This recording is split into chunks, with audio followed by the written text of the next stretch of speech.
national average salary across the UK, and this is across all parts of the UK and is both part-time and full-time, is actually £28,000. Now let's jump into the top 10 highest paying jobs in the UK as a median average to help you to compare yourself to see how well you think you're doing in relation to those. And the first one may actually shock you. It did certainly shock me. And this is the average salary for the CEOs of the UK is around £84,000.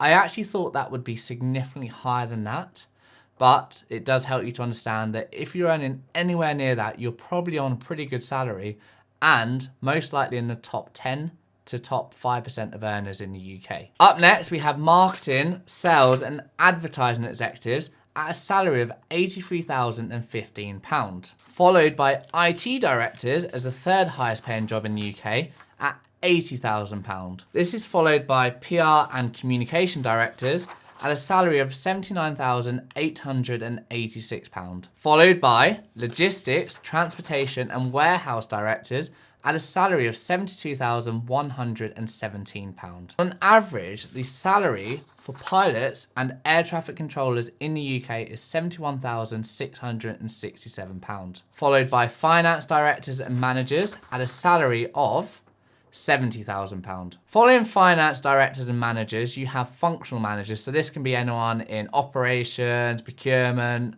HR and so forth.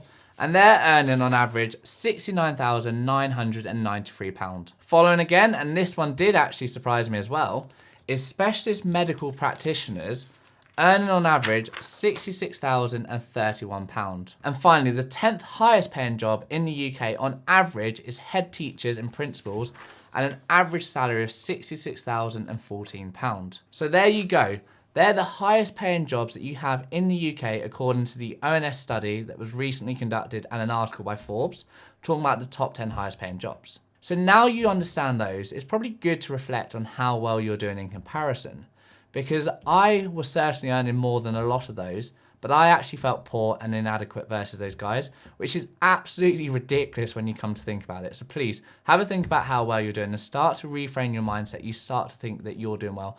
And if you're not quite hitting those levels, keep fighting. I'm sure one day with the right dedication, luck, and ambition, you can definitely get there. So now we've discussed the top 10 highest paying jobs, let's talk about what the top 10% of earners in the UK earn. And I'm going to do this by sharing a chart with you.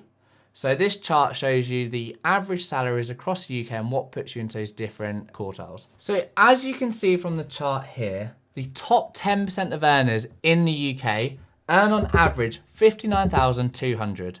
So think about yourself in relation to that. I'm sure that is a figure that may not be too far away from yourself and you're actually in the top 10% of earners in the UK. Caveat to this though, this does vary significantly by regions. If you're potentially up north, it is not going to be the same top 10% earners versus down south near London.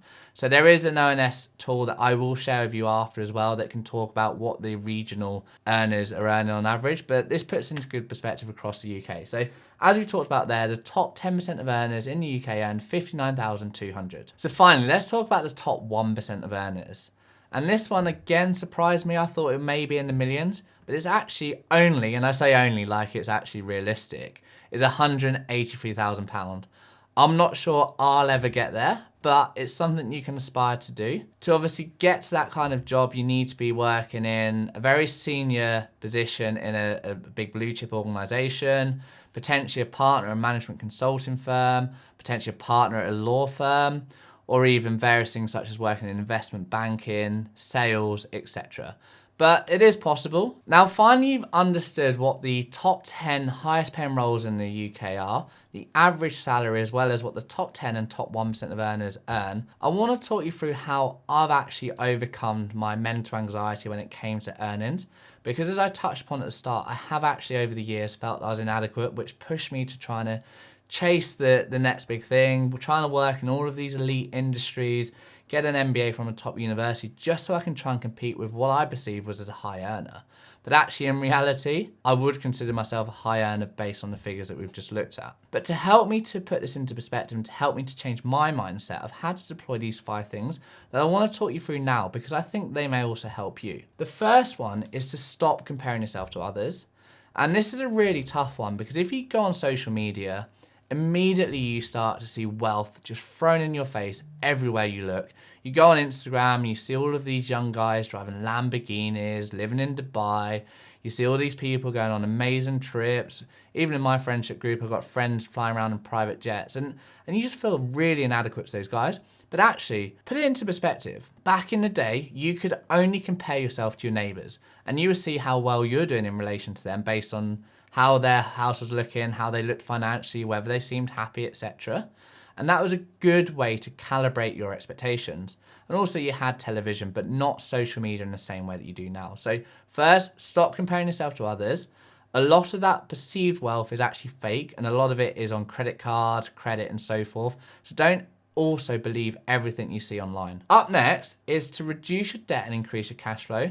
So at one point when I was paying off my MBA, when I had a few loans that I had taken on to improve my property, etc., I was servicing a significant amount of debt per month, around £1,000. So when you're taking £1,000 out of your monthly paycheck, that significantly impacts your feelings towards how well you're doing.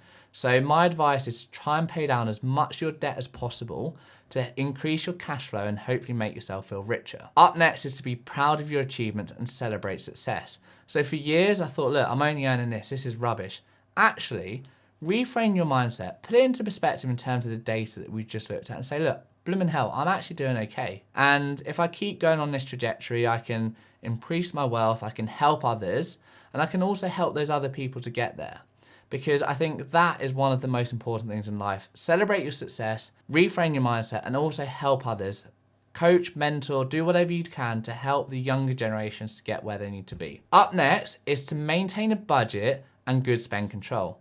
So in the past, I didn't have a budget. I was just trying to live how I wanted to live. So I'd have a loan come in, I would go to the club, I'd go on holiday, I'd be buying all these stupid things that I didn't need.